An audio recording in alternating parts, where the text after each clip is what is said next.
Welcome to the Conquering Chronic Illness Show. I'm your host, Daphne Wiswell, the chronic illness coach. And each week, I'm going to be bringing you stories, strategies, and sparks of hope that I pray will encourage you on your journey through life as a conqueror. If illness, mindsets, or other obstacles have held you back from living the life you desire, and you've been looking for real hope, real strategy, and real connection, then you've come to the right place. I'm so glad you're here.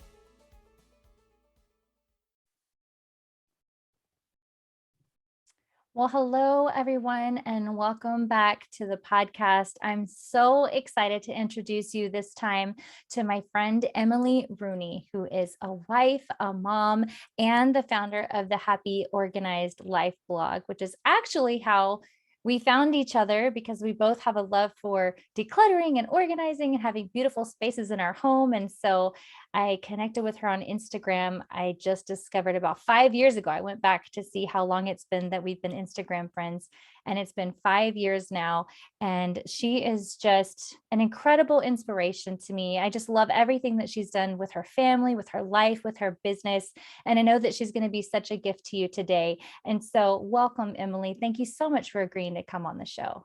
Oh, well, thank you for having me. I hope I can live up to that. That was the sweetest introduction. So I appreciate it. Thank you. Oh, well, I meant every word of it. You really have been such an inspiration to me. And that's why I was so excited when I reached out and you said yes and agreed to this interview, because I just really believe that you're going to be able to bring so much hope to my listeners. And so I just really appreciate you. Oh, well, thank you. I'm happy to be here. You're welcome. I wanted to start by just giving you a chance to tell our audience a little bit about who you are and what you do. So I help people declutter and organize their homes. It's funny, I kind of fell into the topic. I'm not like a born organized person. I wish I was. It would be a lot easier, wouldn't it? But I started out blogging and I was writing on all kinds of different topics. And about a year into my blog, it was back in like 2014. I can't believe I've been blogging for that long, but it was 2014 and I needed some content. And I thought, well, gosh, I guess I could share my struggle with clutter. And the next thing I knew, I had a post go viral from my content. I mean, it wasn't like, Good Morning America or anything, the Today Show calling, but it was the biggest spike I had ever had. And I thought, oh, wow, a lot of people can relate to this. And then I just started sharing more. And the next thing I know, I'm like the decluttering lady. So yeah, that's how I've kind of gotten into this world. And thank goodness, because it connected me to you. And with that, I'm juggling, all our kiddos and regular life off the computer. And it's a crazy but fun life. Yeah, I know. I love that. I love that you said it's crazy but fun, because I totally can relate to all of that. And I think it's actually one of the reasons that I felt and still feel so inspired by you, is because you just have really been such a great example of how you can build something. You can be a mom, you can be a wife, you can live in the craziness, but you can build something that's yours that you can be proud of. And that's actually why I was really excited to have you on the show today, because I think that we're talking to people who are conquering chronic illness or living with chronic illness or dealing with medically complex kids. And I know for myself, like I really struggled for a long time about, there are so many things I can't do. My kids are sick and I have all these appointments and I have all these commitments, and they need me at all hours of the day and night. And so knowing that you have a child who does have complex medical needs, but yet you've still been so committed to your blog, to your community, to your social media channels, and that you're so genuine in everything that you share. I just wonder if you could tell everyone, like, how do you do that? I guess, did you have to overcome a mindset of like, well, I can't do this because I have this going on in my life?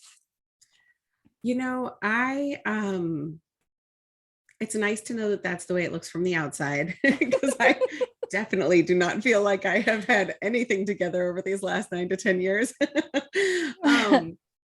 Blogging, I really needed something for my sanity. So when my husband and I got married, it's almost, I think it's 14 years ago, almost at the end of this month. Think, who knows at this point, who's counting, right? Um, I inherited a stepson who was 4.5 at the time. Well, 4.5 when we met, 6 when we got married. And Mhm. he's the one who has, the medical needs. He has Parkinson's, Mhm. very rare for someone so young to have Parkinson's. And it is in his maternal family. So we thought it might come up, but we weren't sure. His biological mom was diagnosed at 16. His grandmother, maternal grandmother, was also diagnosed at 16. So Wow. we thought we had years to wait, Mhm. or at least before this might become an issue. He ended up being officially diagnosed at 9, Wow. unfortunately. So um I think knowing beforehand that this was probably, there was a pretty good chance this was probably going to happen.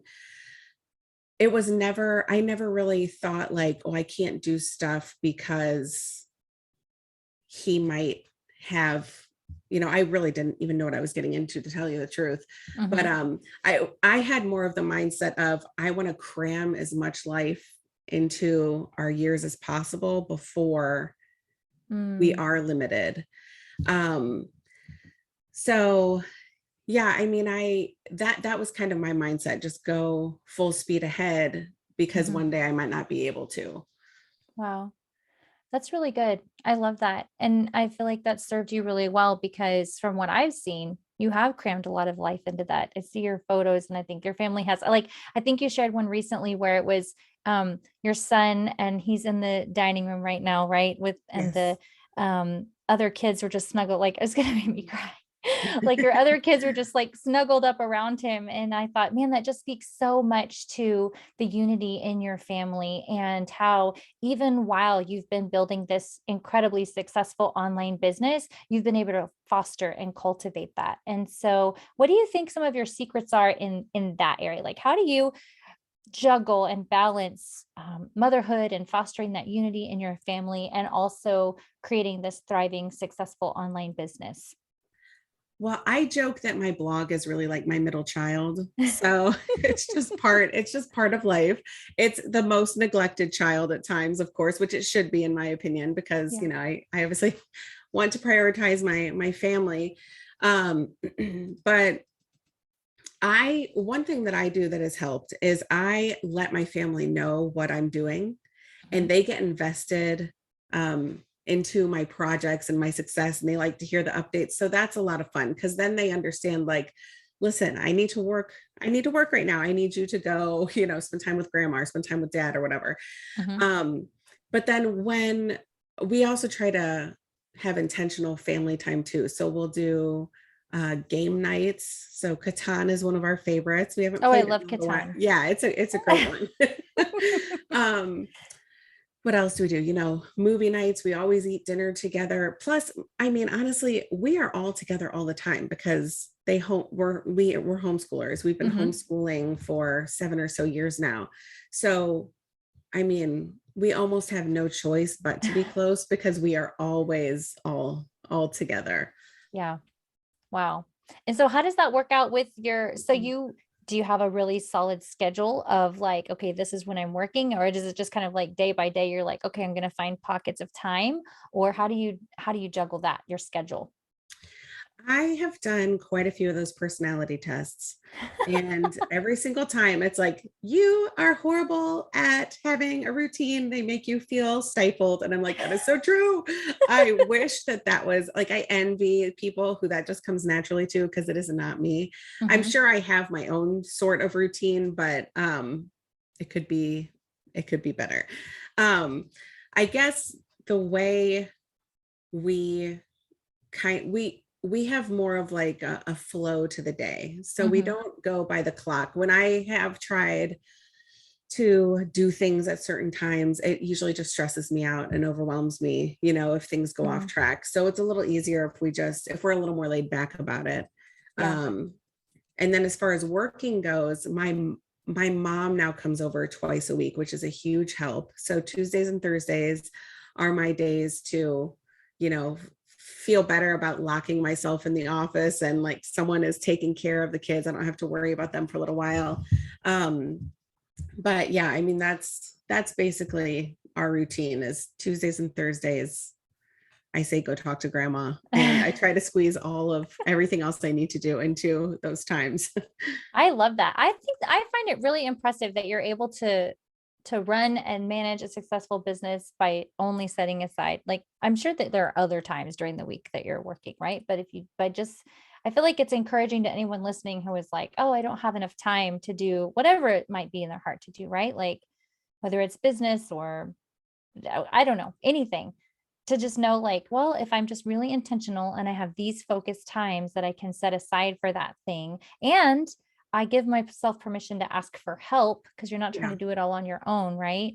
I think that's really encouraging to anyone who's hearing this right now. So thank you for sharing that part of your journey and your story. It feels like, oh, I could do that. Well, you know what's funny? I used to say I don't have time. I used to say that because, and when you have five, six, seven kids, no one pushes you back on that. Everyone's like, Yeah. yeah, you don't have time. Your hands are full. But you know what happened? My niece moved in with us for when I had our sixth baby. So about 3 years ago, I think it was. She moved in with us to have like a gap year before, after graduating from high school, not sure what she wanted to do. And I was like, hey, you want to be our nanny for a little while? Because I could use some Wow. help. So she moved in with us, and I had help, more help than I had ever had before. And I did not get any more done with my business than I did before she was there. It was Really? 7 or 8 months. And I thought, wow, isn't that fascinating? After the fact, I looked back, and after she left, in the couple months after she left, that's when I put together that huge bundle I did a couple years ago. I Oh, did that's all of that when she was gone, and I didn't have all this help anymore. And that's when I realized, okay, you have been making excuses by saying you don't have time. You do have time, Emily. You're choosing to spend your time in different ways than you Mhm. are saying you want to spend it.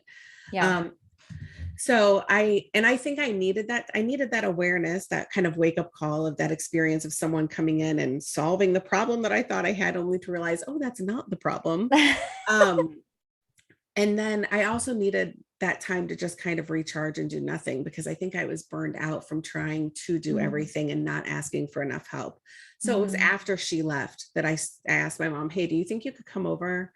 At first it was once a week, and then it was twice a week. If she would come over every day, I would take the help, but she wants to have her own life. So which obviously is fine. But Good boundaries, mom. right, right, I guess. Whose side are you on? No, Oh I do gosh. think that's good. But yeah, having that wake up call, and now the help, it does really help me. And then I try to intentionally have less or nothing to do on the days when I am with the kids, at least before my husband comes home. Because Mhm. otherwise, I just feel too scattered. I start to get angry and frustrated and snippy. And that's Yeah, not the kind of mom I want to be. I don't enjoy those days. When I'm right. like that, I notice my kids start to act like that more. And then I'm like, well, okay, well, whose fault is that? I need to calm down. So yeah, I'm getting there slowly but surely. It's good. That's good. All of this is really good stuff. And I feel like you're just really speaking life into all of the women listening who are like, okay, I need to conquer my mindset. I need to conquer the overwhelm. I need to conquer the lies I'm believing about not having enough time or enough energy or enough space or whatever they might feel like they don't have enough of. Right. I think those are all just lies that we tell ourselves, excuses that we make, because then it makes us feel better about maybe not doing the things that we know that we're called to do. So, um, I like that you're helping us bust through those. Oh, I hope so. Talk to us a little bit about um, just what it looks like to manage your life from the day to day when it comes to like you have your healthy kids and then you have your child with a diagnosis, right? And so, what does that look like day to day for you? Right now, Daniel, my oldest, is doing pretty well. He's 20 now, just turned 20, just hard to believe. Um, the only thing that I really need to worry about when he is home with me during the day is giving him his afternoon pills and food. So he has a feeding tube. Mhm. He takes everything by the feeding tube, nothing by mouth anymore. Um, maybe the occasional, drink for pleasure's sake, but nutrition and all that is all through the feeding tube. Mhm. So 2 o'clock, I just get his pill and get his food, and it literally takes 5 minutes. It's really fast. It was intimidating and scary at first, I won't lie. And I was a little, Yeah. like, I don't know that I can do this, but now it's no big deal. And the kids will help me. So my 3-year-old loves to come and like push the plunger down to feed his brother. And then I make jokes that, he's having his 5-star cuisine and I make lunches better than dad, don't I? Just silly things. Yeah. But yeah, I was thinking the other day that so he is currently, his bedroom used to be in our basement Mhm. when he could still get around okay on his own. Now, about a year ago, he had to get the feeding tube, and then he was no longer really able to walk. He can walk, but he truly cannot take more than 2 to 3 steps without falling. So it's pretty dangerous. Yeah. He's the biggest person in the house now. He's Um, tall. He has gotten yeah, so tall. yeah. Well, compared to us, I mean, we're tiny. We're short vertically. I don't even know what that means, but we're like we're not gifted height wise. Um, and he so it can be dangerous when he falls and stuff. It's scary to Right. me because we've got cats running around and then toddlers and babies, and Mhm. um so he is upstairs now in our dining room. That's his bedroom. But it's nice because the kids, when he was in his basement or in the basement bedroom, it was kind of like his little teen cave. And we wouldn't see him for like hours on end, and be like, what's Daniel doing? But now he's up in the middle of the house and the kids go in and cuddle with him. My 5-year-old daughter cons him into watching princess movies multiple times a week. It's like a dream come true for her. She's got her own human remote to turn on whatever she wants. So Um, cute. and yeah, I think the kids are developing a closer relationship with him. I mean, there's a big age gap between him and the rest of the gang. Mhm. So it's nice to see those bonds develop that weren't as strong when he had more privacy, Yeah. basically. Yeah. How is Daniel with all of these things and with the prognosis and all of that? Like how do you guys help him just manage the emotions, and I don't know if there are any fears. Like how do you guys work through all of that? Well, we are blessed in some ways that he doesn't quite understand. Like he has not actually put the pieces together Mhm. that he will probably pass away from this relatively soon. Mm. My daughter, who's now 13, figured that out when she was like 10. Wow. But he has some other uh, cognitive, not, just issues. I mean, It goes along with Parkinson's. I think now we are realizing that. For a long time, doctors were treating it like it was all separate. And I'm like, if it all has Mm. to do with the dopamine and stuff, and I joined a group on Facebook, a support group that is for caretakers of Parkinson's people. And most of those people are, of course, dealing with elderly patients. But I started hearing these things that they were going through. And I was like, oh my gosh, it's Daniel. That was Daniel when he was 6. This is Daniel when he was 9. This is what's going Wow. on this whole time. It's been amazing to realize that, we're not the only ones going through this. Mhm. Um, so in some ways, it's a real blessing that he hasn't put that together. But in other ways, it's hard to be a 17-year-old, 18-year-old boy. Your friends are graduating from high school, going to college. Yeah. He really only has one friend uh, who he doesn't really see that much anymore because the friend is busy. He's, off at school and he has a job. And so I think Daniel struggles a bit, understandably so, because he's kind of stuck in childhood. He can't live independently. Mhm. Um, and that will make him angry sometimes. But Yeah. I try to help him focus on all the things he does have. So sometimes he'll, get upset and he might like hit the floor and say, I hate this, and get, get very angry or cry. And I'm Yeah. like, well, listen, let's focus on, we can't change that. Okay. I hate it too. Mhm. So I try to empathize, but then I also say, like, let's focus on what we do have. We are very fortunate that you have what you have right now when you have access to medicine and stuff. Why do you think they invented this medicine? Yeah. Because people used to have this and they had no treatment. They couldn't get any help, or, Mm. so I mean, sometimes I feel like the world's biggest jerk saying this stuff to him, because I'm like, he is going through so much. Um, and I don't know that I could handle it as well as he does. I kind of feel like a hypocrite sometimes, but at the same time I know that when he kind of goes in these spirals of being upset, that just makes his symptoms so much worse, and it'll make him more Yes. miserable.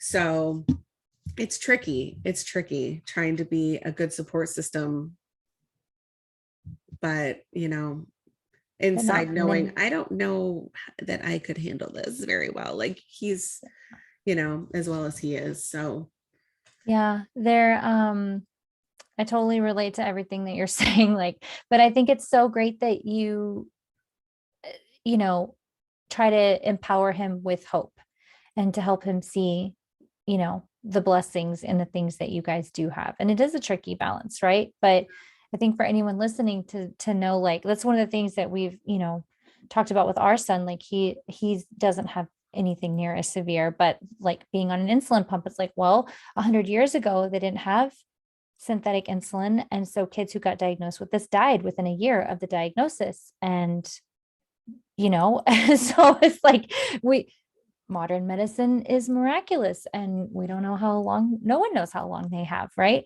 right, But to just be able to focus on the gifts that we do have, I think, um without minimizing, right, the pain, right. by affirming and empathizing with what they're actually going through, but also reminding them, like, hey, there are some good things, there are some bright spots. I think that helps keep spirits up.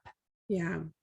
That was one thing I struggled with last year as well, with the when he got his feeding tube, Hmm. because he really should he this was a kid, when he was little, he won best snacker at camp. I mean, I've Oh. never, he loves food, he loves eating. So for him to lose that, I was really scared about what that was going to do to his morale, what that was going to do, just, for how he dealt with life, especially with, everyone in the house. Obviously we still have to eat. Yes, We right. can't stop eating, but he that is one thing we've said to him, yes, it stinks that you have this feeding tube. It stinks that you can't eat by mouth anymore. But what's the alternative? You Right. know? So we are actually very thankful and lucky that you have this. And that does seem to help him, to just think about that. And he hasn't been at least that I know of, hasn't seemed upset about it for a while now. I think he's gotten used to it. So Good.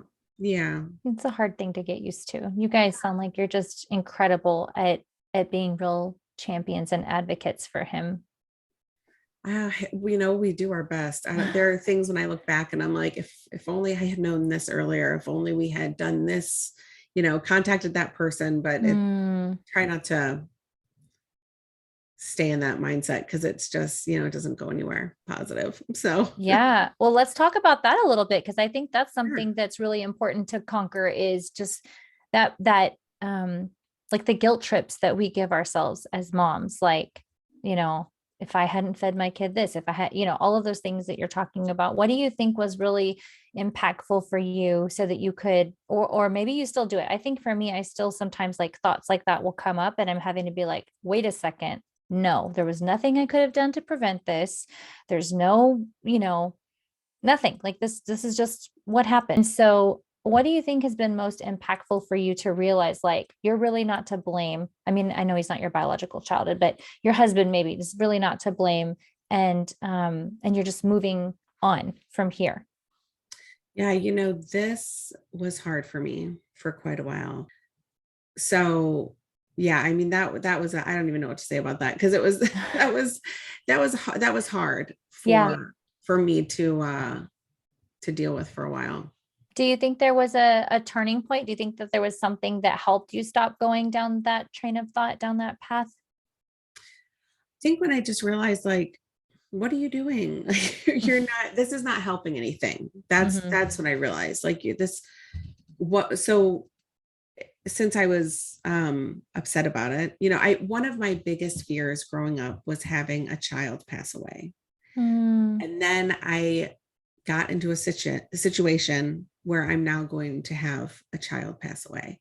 mm, And I think ultimately I was just really angry at myself.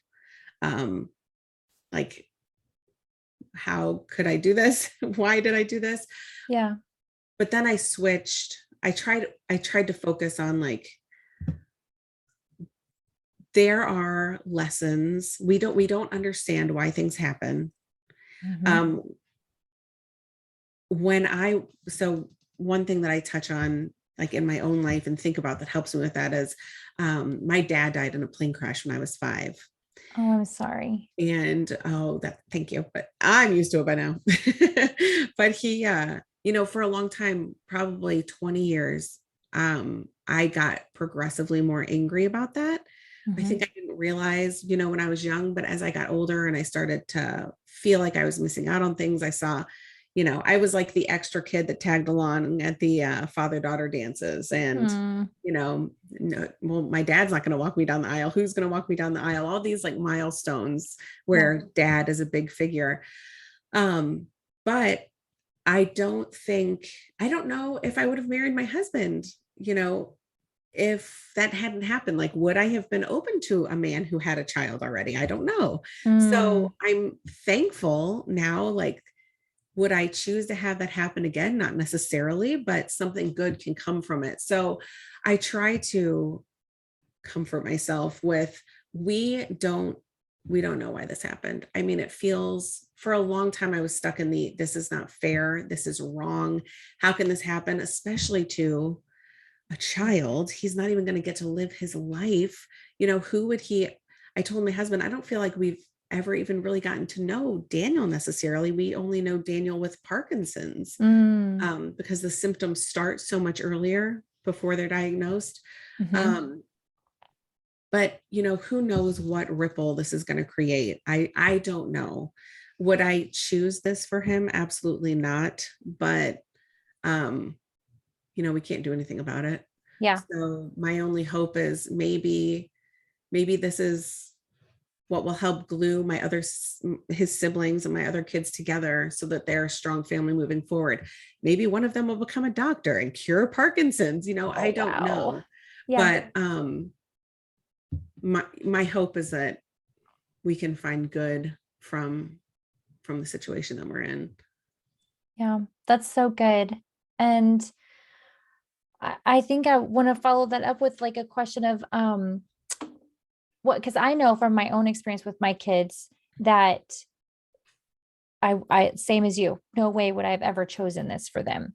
And I also don't believe like, oh, this happened to teach me a lesson, or like I just think that's kind of, I don't know. I don't, it took me a long time to get out of that mode. Like, oh, what am I supposed to be learning? Or what is this supposed to be teaching me? Like that felt hard for me to get past. But I have learned so much from my kids by watching them walk through their journeys and by listening to them and advocating for them. And I just feel like there are so many things that I wouldn't know about them or myself if we hadn't had these experiences. And so, would you say that there's something that has been like life changing or transformational for you? Like what have you learned from Daniel through this experience with him?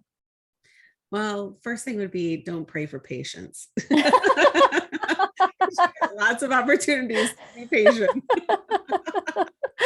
That's a good one. Yeah. No, I would say one of the things I've really learned and that I really admire about Daniel is, he is just a happy guy. He always has been. It didn't matter what was going on. I mean, he could be getting in trouble for who knows what, and he would just be like skipping around, like kind of oblivious, Hmm. which kind of drove me crazy when he was younger, but that obliviousness is a real gift now. Yeah. Um, I think choosing to be in the moment, Hmm. enjoying simple things, because he really can't do much, but man, does he love his Legos. He loves his Sasquatch shows. He loves, Star Wars. Yes. And just watching how much joy he can have over, these simple little things. Yeah. Really reminds me that no matter how much I have going on, no matter how bad my day is, my body's not betraying me. Mm, I can still use my limbs as I want to. I'm not stuck shaking on the floor for hours on end. I can swallow. mm, So gratitude as well. I mean, for truly simple things. Um, yes. yeah. So just joy and gratitude.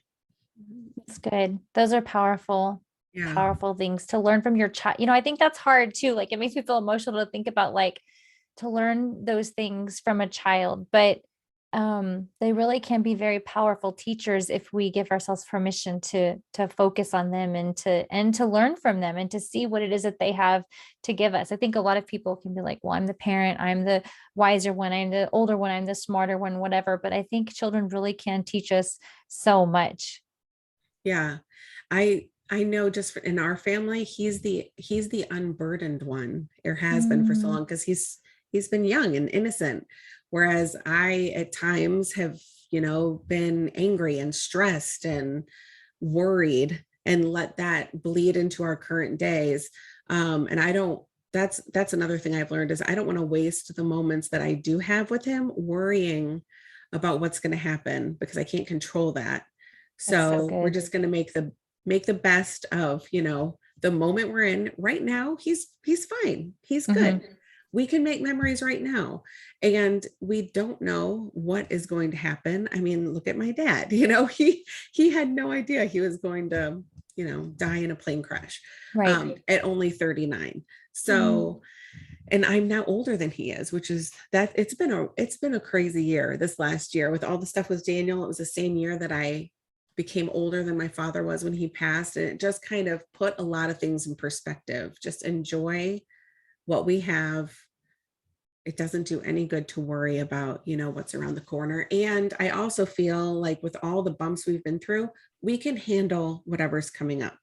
yes. We can handle it, but we don't need to worry about it right now. That's so good. So what do you do? Like if you have a moment where like fear or worry tries to pop in, how do you handle it in that moment? Would you have like a strategy that you could share? Sometimes it is, having a meltdown, crying and whatever. What I've been doing lately, and one thing I've realized is that when I start to feel overwhelmed or a lot of anxiety, it's usually a sign that I have not done something for myself for a while, or haven't taken care of myself in some way. So I have for the longest time I loved to do art, and then I kind of abandoned it because, well, you can't make money doing art, it's what I was raised hearing for years. And now I'm kicking myself. If we'd only known what the internet would be and Instagram, I'm like, I could be selling art right now. Yeah. I talked myself out of it. You can still do um it, Emily. You can still yes. do it. Yeah, but that's what I have started doing again, is I've started painting. I've seen your stuff. And It's beautiful. oh, that's so sweet. Thank you. I have no idea what I'm doing. I'm just getting started, but it is amazing how I feel going into that. Is usually like rapid heart rate, struggling to breathe a little bit sometimes. I mean, I try not to Mhm. let it get that bad, but very, very anxious or worried or stressed. And then by the end, it's like, Zen mama over here. I feel so much better. So, So that would be my suggestion, is try to find something that you can just dive into and enjoy, and it takes you out of, you know, like you almost can't do it and still be in a bad mood. I love that. Because that's how I feel about doing art, is I can't sit there and create and get into that mindset and still be angry. It just takes care of it for me. Yes, that's so good. I totally get that too. My creative outlet is I love to redo furniture. Like get Oh, old mhm. pieces and strip them or paint them or just make them look completely different. And I can just get in my garage and work with my hands. And just like you said, like all the worries, all the fears, all the anxiety just melt away as I'm like sanding down that piece Yeah. or making it come back to life with a different color. I just I love that so much. Thank you for sharing that tip. I think it's really important for moms to remember, like, it's okay for you to be creative. It's okay for you to do things that you love, even if you have 7 kids and you're running a business and one of them has medical needs. And I think it really, really matters for our own health Yeah. because stress and anxiety and all those things have physiological processes in our own bodies that can really cause a lot of destruction. And so I just want to say bravo for recognizing that your body needed to release those things because you're not alone. You're not alone. And I think that's such a great tip to share with those listening. And I'm hoping they're inspired to find their creative outlet. And I love that you said that you used to love art when you were younger, right? I think that's a big clue for anyone listening is like, well, I don't even know what I would do for creativity or fun or a hobby. I say go back to your childhood and what did you love to do when you were a child? Because those are some clues about some things that might really make you feel refreshed and revived and inspired, and just help you release all the things that you need to release. Yeah, absolutely. Well, do you have any last words of advice or wisdom or anything that you'd like to share with anyone who might be listening, as far as just helping them conquer mindsets or fear or just the day to day balance of motherhood, career, or anything else that they might be dealing with? I think the point we just touched on would really be that's the thing that I wish I had started doing a long time ago is don't forget to take care of yourself. It's so cliche, the put your oxygen mask on first, right? But I heard that and I would think I was taking care of myself because it would be like, well, I took a shower, you know. I am taking care of myself. But I eventually realized no, you need more. You need something for your heart, your soul, Yes. something that makes you feel alive, that's just for you, that Mhm. isn't necessarily to make money or for someone else. Yeah, no um, purpose, right? Just something you right, enjoy. right, and it had been a long time since I did anything like that. Everything was I felt like I needed to justify anytime I wasn't spending directly with my family with, well, I'm making money, or Mhm. I'm grocery shopping, so I'm getting you guys food or whatever. But Yes. that has been pretty life changing for me, is just focusing on, and it's only been a couple months, but focusing on painting and telling my family, no, I need this time. Mhm. Um, and letting them understand that as well has been helpful and made it easier to just cope with all the stuff we've got going on. Yeah, I love that so much. I think it's like the number one most important thing because I know it is cliche to put your oxygen mask on first, but really, if you don't, then you're not going to be there to help take care of all the other things that are juggling around, right? And so it really does matter. And so thank you for sharing that and for all your words of wisdom and inspiration and encouragement. I just so appreciate you joining me today. Oh, well, thank you for having me. I hope something I said was, helpful for someone. So I know it will be. Thank you, Emily. thanks. Thank you for listening to the Conquering Chronic Illness Show. I bless you to know that you are more than a conqueror.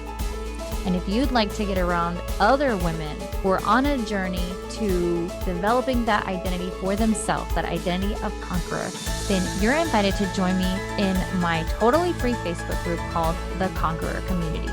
It's a place where you can connect with like-minded conquerors, women who are on a journey of conquering all the things that are threatening to stand in the way of the abundant life Jesus promised them.